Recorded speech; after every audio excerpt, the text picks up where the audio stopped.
성도 여러분 안녕하십니까? 네, 너무 반갑습니다. 오늘 하나님의 말씀은 이사야 6장 11절로 13절에 있는 말씀입니다. 우리 함께 보시겠습니다. 내가 이르되 시작. 내가 이르되 주여 어느 때까지니까 하였더니 주께서 대답하시되 성들은 황폐하여 주민이 없으며 가옥에는 사람이 없고 이 토지는 황폐하게 되며 여호와께서 사람들을 멀리 옮기셔서 이 땅 가운데에 황폐한 곳이 많을 때까지니라. 그 중에 10분의 1이 계속 읽겠습니다. 그 중에 10분의 1이 아직 남아 있을지라도 이것도 황폐하게 될 것이나 밤나무와 상수리 나무가 배임을 당하여도 그 그루터기는 남아 있는 것 같이 거룩한 씨가 이 땅의 그루터기니라 하시더라. 아멘. 네, 여러분 이 사진 보이십니까? 네, 이 사진을 보면 떠오르는 한자 성어가 있으시죠? 뭘까요? 사자성어. 이 사진이 무슨 사진인지 보이세요? 네네. 이거 딱 떠오르는 네 글자. 네. 어, 네. 딱 이것이죠. 오리의 안개 속, 직역하면 이렇습니다. 짙은 안개 속에서 방위를 찾지 못하고 길이 잘 보이지 못해서 헤매는 것처럼 어떤 일에 대해서 도대체 어떻게 판단해야 될지 갈피를 잡지 못하는 모습, 이런 것들을 표현하는 말입니다. 참 이 안개 속에 쌓인 이 상태를 지나가야 할 텐데 방향을 가늠할 수가 없어요. 어떤 장애물이 있을지도 잘 보이지 않으니 이걸 멈춰 있을 수도 나아갈 수도 없는 이 답답하고 막막한 상황에 대한 비유가 바로 이 오리무중입니다. 사실 뭐 그런 정도로 비유를 하면 딱 좋겠지만은 요즘 상황은 정말 미세먼지나 코로나 바이러스가 공기 중에 막 다 가득한 요즘 세상은 정말 눈에 보이게 또 보이지 않게 오리무중 상태가 아닌가 생각도 해봅니다. 정말 노골적으로 들어맞는 것 같기도 합니다. 사는 게 참 마음처럼 되지 않습니다. 때론 멘붕, 멘탈의 붕괴가 온다고 하죠. 그런 일들로 몸에 힘이 빠지기도 합니다. 정말 열심히 살아온 것 같은데 얻은 것은 병밖에 없다고 느껴지는 날도 있습니다. 어쩌면 소위 말세로 갈수록 우리는 더 그런 상황을 많이 맞닥뜨리게 될지도 모르겠습니다. 요즘 그런 기분에 빠져 계신 분이 있다면 오늘 말씀이 여러분께 도움이 되기를 바랍니다. 오늘 말씀의 제목은 그루터기입니다.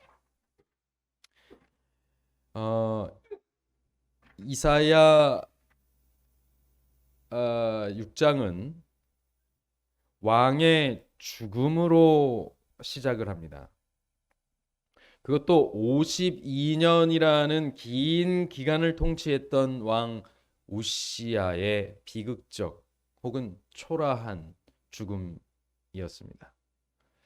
블레셋을 치고 정말 뭐 다 이렇게 정복도 하고 치세를 안정시켜서 블레셋을 치고서 그 가운데 성읍을 건축할 만큼 그렇게 흥왕했어요. 또 강성했습니다. 암몬에게 조공을 받았어요. 이렇게 위명을 애굽 변방까지 떨쳤던 그런 왕이었는데 이 마지막이 안 좋았습니다. 분에 넘는 행동을 했어요. 그것에 대해서 성경은 이렇게 얘기합니다. 그가 강성하여짐에 마음이 교만하여 악을 행하여 그의 하나님 여호와께 범죄하되 곧 여호와의 성전에 들어가서 향단에 분향하려 함이었더라. 여러분, 그가 왕이지 제사장은 아니잖아요. 왕이 할 일이 있고 제사장이 할 일이 있습니다. 그리고 선지자가 할 일이 있어요.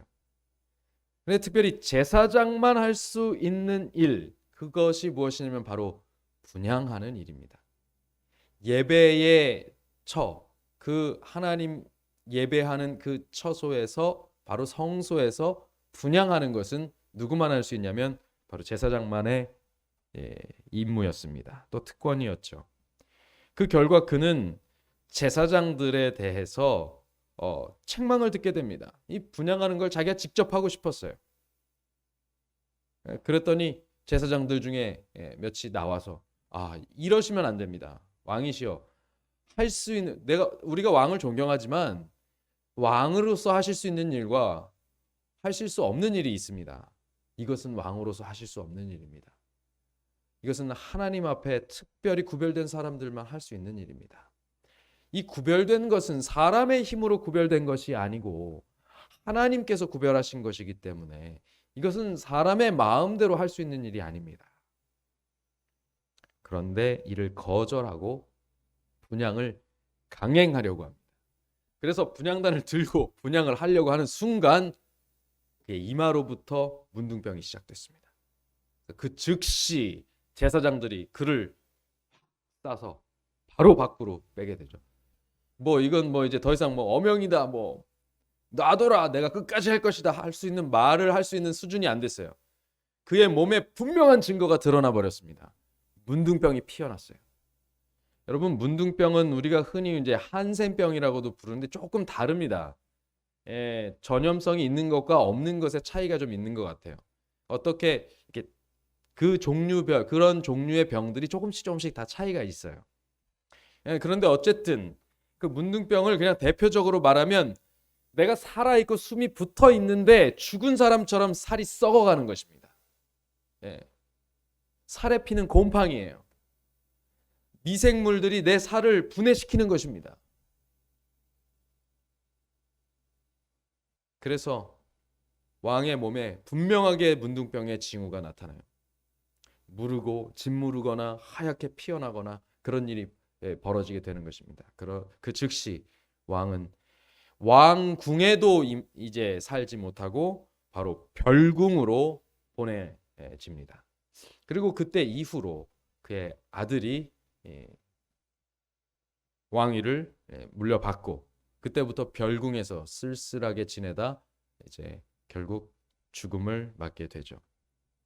이 사건은 우시아의 치세 중에 났을 것으로 보이는, 그리고 왕가의 핏줄로 자라났다고 알려진, 그래서 더 용맹하고 진취적이었던 우시아를 존경했을 젊은 선지자 이사야에게 매우 낙담이 되는 일이었습니다. 우시아 왕이 통치한 기간만 52년입니다. 그리고 이사야는요, 그 이후로 우시아를 포함해서 4왕을 거쳐서 선지자 활동을 하게 됩니다. 히스기야까지. 그러니까 우시아 때는 그가 태어나서 젊었거나 이런 시기가쯤 되지 않았을까 생각할 수 있겠죠. 우시아는 앞에 50여 년을 치리했기 때문에 그렇습니다. 그러니까 그가 죽었을 때, 우시아 왕이 죽었을 때 이사야는 매우 젊었을 것이다, 이렇게 보는 거죠. 그리고 그래서 그는 또 이사야는 왕족이었다라는 그런 전승이 있습니다. 그래서 이 왕족으로서 그 왕을 존경하는 것, 이것은 당연한 일이었을 텐데 그가 죽게 되니 참으로 낙담이 되었을 거예요. 그냥 죽은 것도 아닙니다. 그냥 향수를 다하고 죽은 게 아니라 그가 강성할 때 교만하여서 문둥병에 걸리게 되는 일이 벌어진 것이죠. 그의 첫 사역, 그의 부르심의 첫 사역이 우시아의 죽음과 함께 시작하고 있습니다. 왕의 죽음 속에서 부르심을 받는 선지자, 부르심을 받는데 왕이 죽어버린 선지자. 인간적으로 볼 때 그의 앞길이 참 썩 밝아 보이지 않는 상황, 이것을 배경으로 한 그의 시작이 여기 있습니다.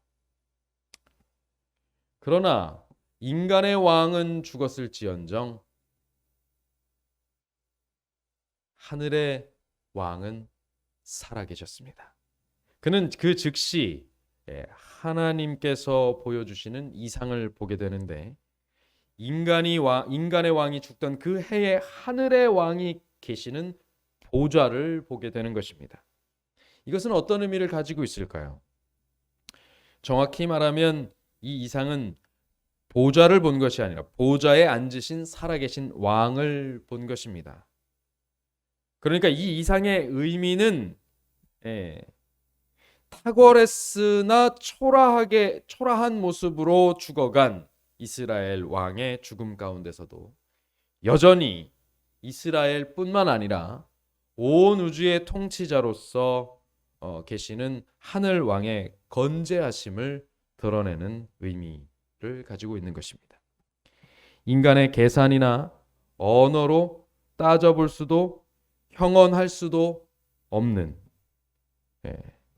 그런 능력과 영광의 통치자가 계심을 드러내는 장면이 되겠습니다. 잠시 보좌에 대한 이상을 한번 설명을 좀 드리자면, 자, 이렇습니다. 높이 들린 보좌에 주님께서 앉아 계십니다. 앉으신 분의 옷자락이 쫙 퍼져서 쭉 흘러서 어디에 가득하냐면 그분이 계신 성전에 가득해요. 보좌에 앉으셨는데 가끔 이제 결혼식 가면 그 여자들이 그 신부들이 이렇게 쓰는 게 뭐죠? 면사포를 이렇게 하는데 이렇게만 쓰는 게 아니고 어떻게 하죠? 쭉 내려갖고 뒤로 쫙 늘어 놓는 것을 보게 됩니다. 참 화려하고 아름답죠. 무슨 한 마리의 공작새를 떠올리게도 하기도 합니다. 그런데 여러분, 주님의 옷자락이 그렇게 쫙 퍼져서 온 성전에 가득하게 되었다는 것입니다. 주님의 존재감, 그것이 여기 드러납니다. 6 날개를 가진 스랍들이 모셔 섰다, 이렇게 되어 있는데요. 여기 나오는 스랍 천사는 또 다르게 표현하면 그룹 천사라고도 할 수 있겠습니다. 여기 하나님을 수행하는, 하나님의 보좌를 모시는 그 천사들은 다른 장면에, 다른 성경에서는 그룹이라고, 또 두루 도는 그룹이라고 또 표현이 됩니다. 그런데 여러분, 여기 날개를 보니까 몇 개를 가졌어요? 6개를 가졌습니다. 성소에 있는 그 천사의 형상은, 그룹의 형상은 어떻게 돼 있어요? 성소의 법궤에 있는 날개를 드리워서 맞닿고 있는 이런 장면으로 이렇게 돼 있습니다. 양쪽에서 이렇게 맞닿고 있는. 날개가 6개는 아니에요. 그런데 여기 이상 중에 보니까 6개입니다. 그래서 하나는 뭐하고? 하나는 위로 들어서 하나님을 찬양하고, 또 하나는 날고, 하나는 자기 몸을 가리고, 이렇게 하는 것입니다. 이 6개의 날개로 그들이 스랍이라는 이름을 가지고 하나님을 수행하고 있습니다. 그 다음 그들이 찬양을 돌리는데 그 찬양하는 소리가 얼마나 크고 우렁찬지 터가 요동하고 성전에는 연기가 충만했다, 이렇게 되어 있습니다. 그러니까 이 성소를 굳이 이야기하자면 하나님께서 계시는, 우리가 알고 있는 지성소의 모습이라고 볼 수 있어요. 하나님의 보좌, 그 위에 하나님의 영광이 이렇게 임하고 계시죠. 법궤의 형상이 딱 그것을 상징합니다. 천사들이 있고 그 중심으로부터 하나님의 영광과 이 임재의 영광이 이렇게 피어오릅니다. 거기서부터 불구름 기둥이 또 피어오르죠. 그 성막 위에는 그렇게 이스라엘이 출애굽하는 동안 그 성막 위에는 그렇게 불구름 기둥이 솟아올랐습니다. 그때 하나님을 보러 들어가는 대제사장들이 그냥 하나님의 영광을 마주하면 어떻게 될까요? 예, 바로 죽습니다. 그래서 하나님께서는 물론 예수님의 피를 가지고 들어가야 되는 것도 하나의 요건이지만 특별히 하나님께서는 거기에 향을 피워서 연기를 가득하게 하라고 합니다. 그래서 시야가 뚜렷하게 되지 않도록 만드는 것입니다. 오리무중의 상태를 만드는 거죠. 여기 성전에 연기가 충만했다 하는 것은 그 분 혼자 계실 때는 별로 필요 없는 상태예요. 하나님 혼자 계실 때 그 연기가 필요하지 않습니다. 그러나 누구를 만날 때 죄로 물들어서 하나님의 형상을 온전히 마주할 수 없는 인간을 마주하실 때 그분께서는 자신을 연기로 덮으십니다.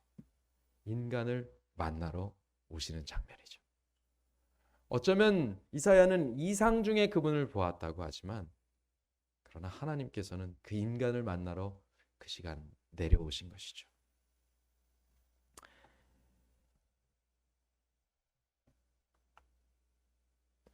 네. 그런데 보좌의 이상이 이렇게 보여지는 동안 이사야는 자기 몸의 상태가 이상해지는 것을 느끼게 됩니다. 이렇게 고백하죠. 그때 내가 말하되 화로다 나요. 아이코 나 큰일 났구나 나요. 망하게 되었도다. 나는 입술이 부정한 사람이요 나는 입술이 부정한 백성 중에 거주하면서 만군의 여호와이신 왕을 배웠음이로다.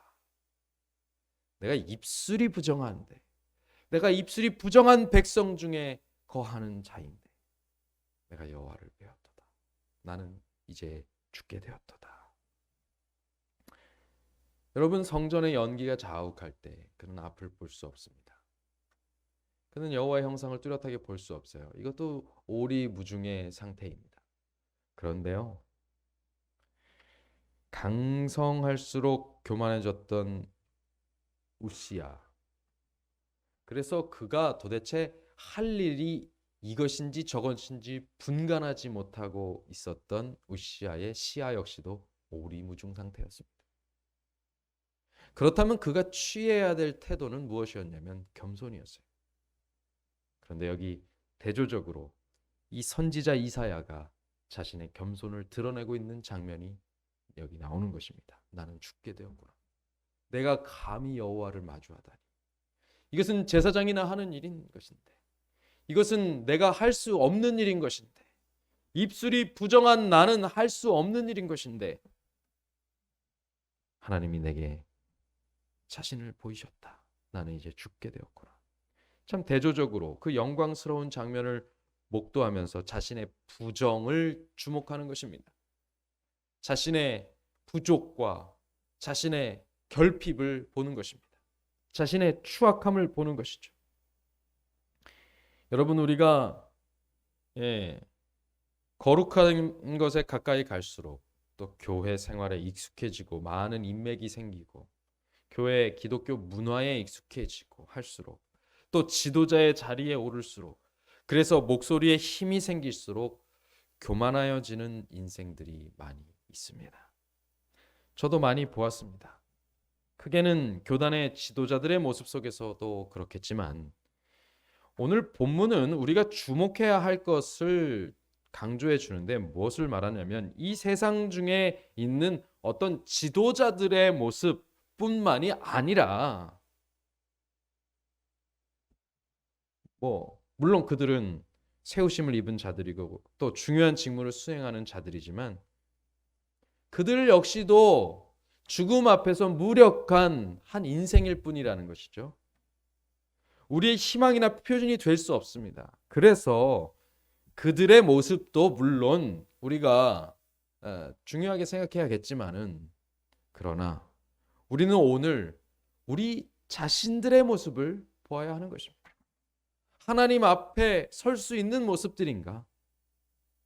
하나님 앞에 내가 거룩한 것에 거룩한 어떤 분에게 가까이 가려고 어떤 삶을 살아가면 갈수록 그것에 익숙해지면 익숙해질수록 그것을 가볍게 보고 있지는 않은가? 그것을 더 존귀히 여기고 그 앞에 더욱더 부복하는 그런 모습들, 겸손한 모습들을 보이지 못하고 있지는 않은가? 우리 자신의 모습을 살펴보아야 하는 것이죠. 여러분, 교회에서 또 직장에서 내 가정에서 하나님의 통치를 인정하지 않고 있는 우리 자신의 모습은 그야말로 인간 왕들, 인간 지도자들이 통치하는 나라와 똑같은 것입니다. 그 통치권을 하나님께 드리지 못하고 함부로 떠들며 멋대로 판단하고 섣불리 결정하는 우리의 입술은 정함이 없는 입술인 것입니다. 우리의 통치는 온통 망가뜨리는 것들 뿐입니다. 여러분, 인간의 치세가 어떤지 역사를 통해서 살펴보십시오. 이 세계의 역사를 살펴보십시오. 문화와 민족과 정서와 문명이 다 다르다고 하여도 결국 인간 통치자들이 아니 인간들의 어떤 정치가 하는 일들은 똑같습니다. 그 사회의 규모가 크건 작건 하는 짓이 다 똑같습니다. 무분별한 개발로 인해서 천연계의 파괴와 환경 오염을 야기시키고 있는 것 어느 나라가 지금 안 하고 있습니까? 원인을 다 파악할 수도 없고 또 치료할 수도 없는 그런 질병들과 고통 속에 살아가고 있습니다. 인간성 말살로 인해서 발생하는 참으로 포악하고 추악한 죄악의 참상들을 우리는 뉴스를 통해서 마주하게 됩니다. 우리나라 뉴스만 해도 추악합니다. 세계 다른 나라를 보면 우리와 정서가 다를 뿐 거기도 포악하고 추악하긴 매한가지입니다. 무너지는 경제와 함께 야기되는 극심한 사회 불균형과 부조리, 그리고 이것들을 제어하기는커녕 앞장서서 조장하고 또 사욕을 취하는 정계, 재계, 법조계 등의 지도자들의 모습 속에서 참 인류와 인생의 희망을 찾기라는 것은 어려운 일입니다. 그러나 그런 거창한 것들 다 제껴두더라도 차치하더라도 무엇보다도 더러운 것은 바로 내 속에 잠재되어서 순간순간 드러나는, 그리고 언제든지 조건만 맞으면 큰 불로 번질 수 있는 왜곡된 욕망과 탐심, 그리고 분노, 이기심, 잔인함, 냉담함, 폭력성, 아집과 교만, 술수와 잔꾀, 원망과 불평, 시기와 비방의 정신들. 여러분, 이것이 더러운 것입니다. 악하게 행동한 사람이 문제죠. 그 사람도 문제입니다만 그 사람만 문제가 아닙니다. 우리도 어느 때건 조건만 맞으면 충분히 그렇게 될 수 있는 여지가 있습니다. 그런 사람들이 우리들의 조상들입니다. 그런 핏줄 속에 우리가 태어났습니다. 우리는 우리 원수 마귀의 자식들입니다. 우리의 육신의 일들을, 우리의 육신의 도모를 절대 신뢰하지 마십시오. 거기에는 희망이 없습니다. 정말 답이 나오지 않는 오리무중, 그 자체가 바로 우리들의 열망과 기대들입니다. 이것에 대해서 조금 더 이야기를 하자면, 알코올 중독자들의 인생관을 살펴보면 뭐라고 얘기하냐면, 알코올 중독자들에게 왜 술을 이렇게나 마시냐고 물어봤더니 뭐라고 얘기를 하냐면 그들의 답이 참 걸작입니다. 마시고 나면 2, 3일이 훌쩍 가 있어. 이게 무슨 말일까요? 정신을 잃을 때까지 진탕 취하고 그러고 나면은 그 바람에 필름이 끊겨서 쓰러졌다가 정신을 차리고 보면 그렇게 시간이 가 있다는 것입니다. 또 술병에 걸려서 이제 막 배를 앓고 하다 보면 또 시간이 가고 해롱해롱 정신없이 이렇게 지나가다가 마는 거죠. 그리고 그 순간에 시간은 갔잖아요. 현실은 닥쳐오잖아요. 마주할 힘이 없는 거예요. 그 현실을 또 마주할 힘이 없으니까 어떻게 해요? 또다시 그 현실을 잊기 위해 또 술판을 벌이는 것입니다. 그리고 계속해서 술에 취해 있는 것이죠. 그러나 시간은 분명하게 흐릅니다. 감당해야 할 현실의 과제는 반드시 그들 앞에 이르게 되는 것이죠. 여러분, 이것을 반대로 적용해 보면 시련의 때, 또 역경의 시간들도 마찬가지죠. 아무리 괴로운 것 같아도 그 시간들은 지나가고 있습니다. 우리가 현실의 괴로움과 답답함에 취하거나 또 매몰되어서 주저앉아 있지만 않는다면 우리의 꾸준한 발걸음, 앞이 보이지 않고 그렇다 할지라도 계속해서 꾸준히 발걸음을 걸어간다면 어느 순간 우리의 발걸음이 안개 밖으로 인도할 것입니다. 그리고 시간이 지나면 안개는 거치게 되어 있습니다. 안개는 언제 거칩니까? 해가 뜨면 거칩니다. 그러면 그 안개가 거치는 게 언제까지일까요? 어느 때까지 그런 일이 벌어져 있을까요? 그 안개가 계속해서 오리무중의 상태로 있는 때가 언제까지 계속될까요? 성경은 이렇게 얘기합니다. 가옥들엔 주민이 없고 토지는 황폐해질 때까지 그렇게 될 것이다. 이스라엘은 참 수시로 침략을 당했습니다. 우상 숭배와 반역, 배반이 그 원인이었어요. 그러면 꼭 그 우상을 숭배한 그 우상의 원조 나라, 원조격으로 그 우상을 숭배하고 있던 그 나라로부터 침략을 당합니다. 보세요. 하나님께 충성하면 하나님께서 뭘 주세요? 복을 주세요. 평강을 주십니다. 형통을 주셔요. 강성함을 주시죠. 그런데 저 우상을 숭배하면 그 우상의 국가에서 뭘 주냐면 침략을 줘요. 그리고 고통을 줍니다. 그리고 뭘 가져가냐면 포로를 끌고 가고 재물을 끌고 가져갑니다. 가옥들은 주민이 없어집니다. 토지는 다 약탈해서 남은 게 없어집니다. 현실을 깨닫지 못하고 계속해서 술에 취한 듯 정신을 잃고 지력이 약해지고 판단력이 흐려지고 눈이 가려지는 것, 이것이 바로 우상 숭배의 결과들입니다. 그때마다 수많은 사람들이 포로로 잡혀갔고 땅이 짓밟혔습니다.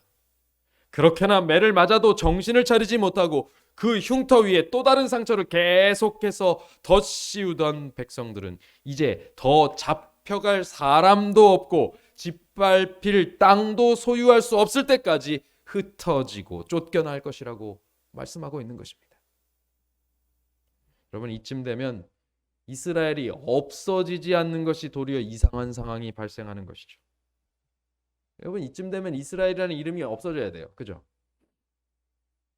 나라의 그 3요소 나라를 구성하는 3요소가 뭡니까? 네? 국민, 영토, 그리고 주권. 네.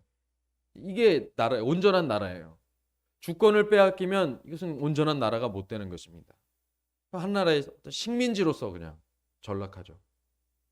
그 다음에요. 영토가 없으면 이거야말로 무슨 뭐라고 나라라고 부를 수 있겠습니까? 영토가 없는데. 그래서 이스라엘 민족들이 한 1000년간을 흩어져서 디아스포라로 살다가 어떻게 해요?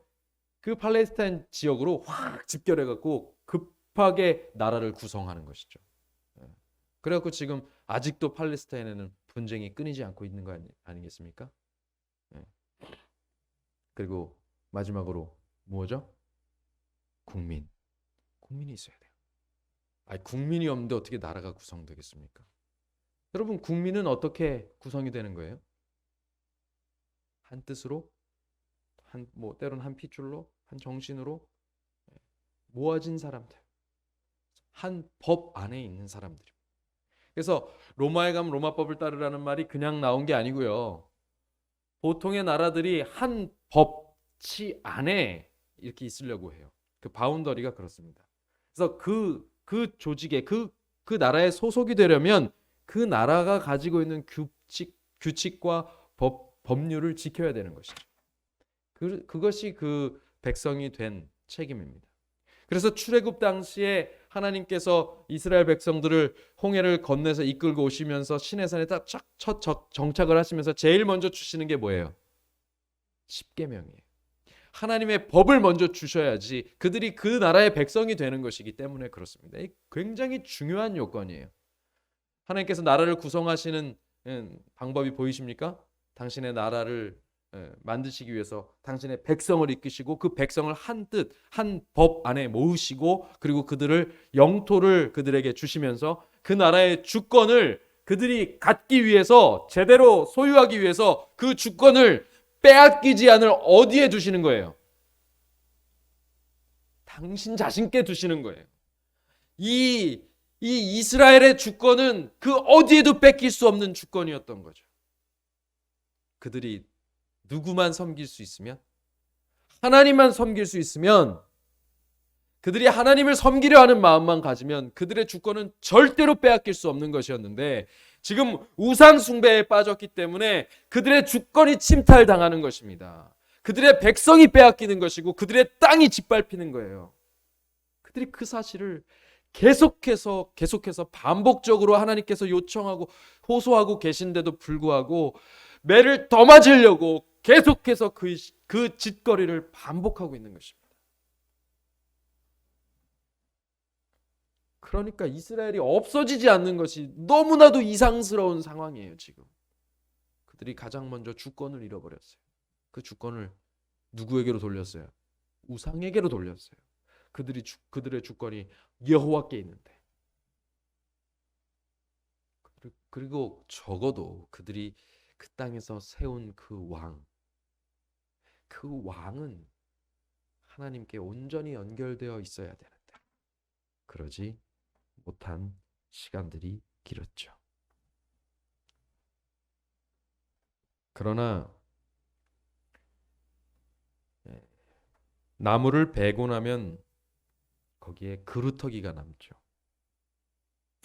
어떤 그루터기들은 또 너무 커서요. 또 굉장히 큽니다. 나무들이 큰 거는 뭐 그냥 아름드리 나무가 뭐예요? 이렇게 한 팔로 이렇게 딱 안을 수 있는 게 아름드리죠. 이거 이상 되는 나무들, 둥치들이 많이 있지 않습니까? 정말 큰 나무들은 몇 사람이 이렇게 손을 잡고 이렇게 둘러서도 다 되지 않을 만큼 큰 나무들도 있죠. 근데 이런 것을 이렇게 베고 나면 그 자리가 굉장히 커서요. 어떤 그런 그루터기들은 상으로도 쓰고, 그래서 동네 가면 큰 나무 벤 자리에서 우리 어르신들이 앉아서 바둑 그 판을 거기다가 이렇게 새겨놓고서 바둑돌을 두시는 경우도 있고요. 또 어떤 경우는 그게 워낙 커가지고 평상처럼 거기다 이렇게 깔아놓고 그 옆으로 기둥을 박아서 정자처럼 사용하기도 하는 그런 것도 있습니다. 그러면 그 외에 그 그루터기는 어떤 쓸모가 있을까요? 여러분, 사실 그루터기는 크게 쓸모가 없습니다. 나무를 베고 나면 그 베고 난 그 벤 나무 그걸 가지고 뭐 건물을 짓든 가구를 만들든 그걸 가지고 종이를 만들든 뭐 이렇게 쓰죠. 땔감으로 쓰던. 그 그루터기는 어디다 쓰는 겁니까? 사실은 쓸 일이 없습니다. 굳이 뽑아내는 것이 힘들어서 두었을 뿐이지 쓸모가 있는 것은 아닙니다. 이미 짓밟힌 것 그리고 다뭐 벌목해서 허허 벌판이 된 것이라고 보아도 상관이 없는 상태를 말하는 것이죠. 그냥 썩어서 양분이 되면 그나마 다행입니다. 그러나 하나님께서는 이 쓸모없는 그루터기를 들어서 특별한 비유로 사용하고 계십니다. 이스라엘은 비록 배임을 당할지언정 그 그루터기가 남은 것 같을 것이라고 말씀하십니다. 그리고 그것은 희망을 남겨두신다는 의미로 사용되고 있습니다. 자, 이 희망의 그루터기가 무엇입니까? 무엇이라고요? 거룩한 씨다. 거룩한 씨가 그 그루터기다. 희망은 거룩한 씨입니다.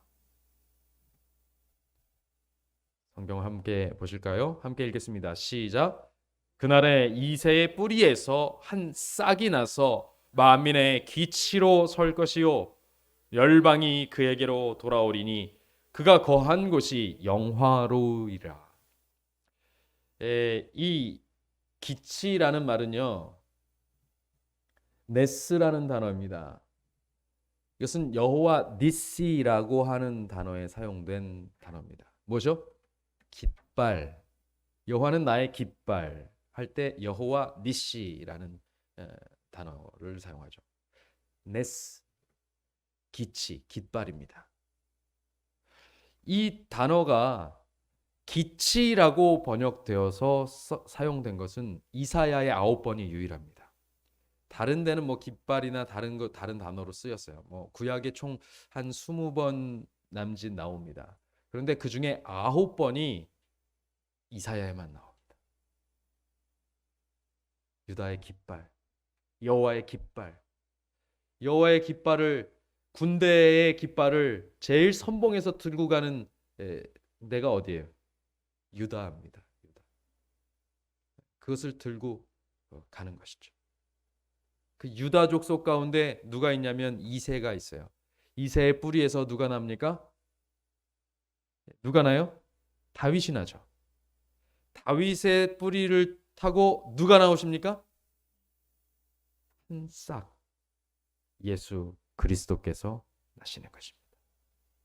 만민의 기치로 서시고 깃발을 들어서 그 깃발을 보고 열방이 그에게로 돌아오게 만드시는 그 역사를 벌이실 거라고 말씀하십니다. 그가 거한 곳, 영화로운 곳에 우리가 모이게 될 것입니다. 우리는 그 시를 잘 알고 있습니다. 다윗의 자손 예수 그리스도. 이스라엘의 왕이 죽었을 때 우주의 보좌에 좌정하신 하늘 왕을 이상으로 보여주시면서 거룩한 씨, 이 메시아 그리스도에 대한 희망의 메시지를 우리 인류에게 계시하시는 이 장면, 이것은 하나님의 은혜입니다. 참으로 책망하고 절망스러운 우리의 상황을 알려주시는 것 같으면서도, 그런데 알고 보니 우리에게 희망과 은혜를 보여주시는 것입니다. 이 하나님의 은혜, 우리가 말씀 가운데서 발견하는 것입니다. 화로다 나여 망하게 되었도다. 여러분, 보좌의 이상을 보면서 우리는 어떤 생각을 하게 됩니까? 화로다 나여 망하게 되었도다. 두려움, 위험, 하나님의 영광, 압도되는 이런 느낌, 우리가 이것이 하나님의 보좌를 보면서 느끼는 느낌일 수 있습니다. 그러나 이사야는 이 보좌의 이상을 보면서 왜 두렵고 왜 위험이 느껴지고 왜 영광스럽게 보이냐면 바로 그분의 순결하신 사랑 때문이었는지 모릅니다. 이사야는 그분의 순결하신 사랑을 보면서 더럽고 추악한 자신의 입술을 대조적으로 보게 된 거예요. 무한한 수치심, 부끄러움, 그것이 그를 엄습합니다. 자신의 본질과 대조되면서 자신의 존재가 한없이 무가치하게 느껴집니다. 그 결과 그는 화로다 나여 망하게 되었도다 라고 외치는 것이죠. 하나님 앞에 선 죄인의 반응, 이것과 다를 수 없습니다. 연기가 자욱하지 않으면, 옷자락이 가리워 덮으시지 않으면 우리는 그분의 영광에 나아갈 수 없습니다. 그리고 그럴 수 없다면, 그분의 영광에 나아갈 수 없다면 그러면 우리의 지금 100년 남짓 뭐 이런 인생은 무의미합니다. 우리가 100년을 살든 50년을 살든 1년을 살든 하루를 살든 그분의 영광에 이르지 못하는 것은 무의미한 시간들입니다.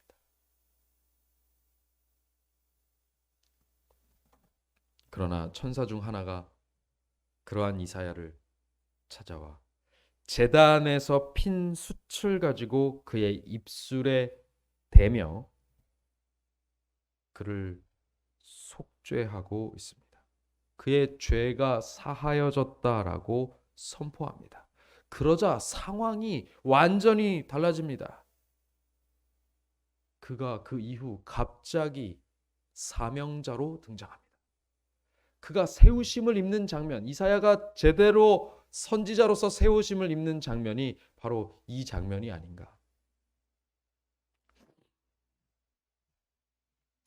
그 숯이 무엇인가 큰 역할을 하는 것 같습니다. 이건 뭔가 중요한 의미예요. 아무 숯이나 갖다 댄다고 될 일이 아니었을 것입니다. 이 숯은 어디로부터 왔다고 합니까? 여기 제단으로부터 왔다고요. 이 제단이 뭐예요? 우리가 알고 있는 번제단, 그 번제단이었지. 그 제단으로부터 숯을 가지고 옵니다. 아무 숯으로나 속죄가 되는 게 아닙니다. 그 숯은 제단으로부터 왔는데 그것은 어린 양이 죽으신 흔적으로 만들어진 숯이기 때문입니다. 그래서 그 숯은 만물을 정결하게 할 수 있는 숯이 되는 것입니다. 이 숯이 공기 정화 기능이 있고 물을 정수할 수 있는 기능이 있어서 이것이 사람을 정결케 하는 게 아닙니다. 핀숯, 불꽃이 붙은 이 숯은 그냥 아무 데서나 가져온 숯도 아니고 번제단으로부터 가져온 숯은 예수 그리스도의 육체와 피가 흘러내린 그것이 함께 탄 흔적입니다. 여호와의 영광으로 죄짐을 지신 어린 양을 태우고 남은 숯입니다. 오직 그 숯만이 우리를 정결케 하실 수 있고 또 우리로 영광의 여호와 앞에 서게 할 수 있습니다.